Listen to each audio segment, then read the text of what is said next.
മഹാനായ സിദ്ദീഖ് റളിയല്ലാഹു അൻഹുവിനോട് മഹാനായ റസൂലുള്ളാഹി സ്വല്ലല്ലാഹു അലൈഹി വസല്ലം തങ്ങൾ പറഞ്ഞില്ലയോ, യാ അബാ ബക്കർ മാ ളന്നുക ബിഥ്നൈൻ അല്ലാഹു സാലിസുഹുമാ. ആ ഗുഹയിലിരിക്കുമ്പോൾ ശത്രുക്കൾ വന്ന് നബി തങ്ങളെയും സിദ്ദീഖ് റളിയല്ലാഹു അൻഹുവിനെയും വധിക്കാൻ വേണ്ടി വാളുമായി എന്തി തൗർ ഗുഹയുടെ മുമ്പിൽ വന്നപ്പോൾ സിദ്ദീഖ് തങ്ങൾ ചോദിച്ചില്ലേ നബിയേ, അവരുടെ കാലാണത് നബിയെ, അവരെങ്ങാനും കാലിൻ്റെ ഭാഗത്തേക്ക് നോക്കിയാൽ നമ്മളെ കണ്ടുപോകുമല്ലോ. മാ ളന്നുക ബിഥ്നൈൻ, അബൂബക്കറെ നിങ്ങൾ രണ്ടാളെ കുറിച്ചെന്ത് വിചാരിക്കുന്നു? അവരുടെ കൂടെ മൂന്നാമനായി അല്ലാഹുണ്ടെങ്കിൽ സാലിസുഹുമാ അല്ലാഹു സാലിസുഹുമാ, അല്ലാഹു നമ്മുടെ കൂടെയുണ്ട്.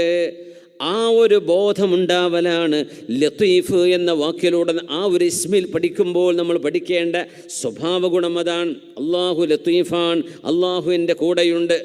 അള്ളാഹുവിനെ എൻ്റെ പഞ്ചേന്ദ്രിയങ്ങളെ കൊണ്ട് കണ്ടെത്താൻ കഴിയില്ല, എൻ്റെ ബുദ്ധി കൊണ്ട് ഉൾക്കൊള്ളാൻ കഴിയില്ല. ആ റബ്ബ് വഹുവ മഅകും ഐനമാ കുൻതും, നിങ്ങൾ എവിടെയാണെങ്കിലും നിങ്ങളുടെ കൂടെ അള്ളാഹു ഉണ്ട്. ആ റബ്ബിൻ്റെ സാമീപ്യം അറിഞ്ഞാൽ അള്ളാഹുവിനോടുള്ള അദബ് നമ്മൾ കാണിക്കണം, അള്ളാഹുവിനോടുള്ള അദബ് കാണിക്കണം.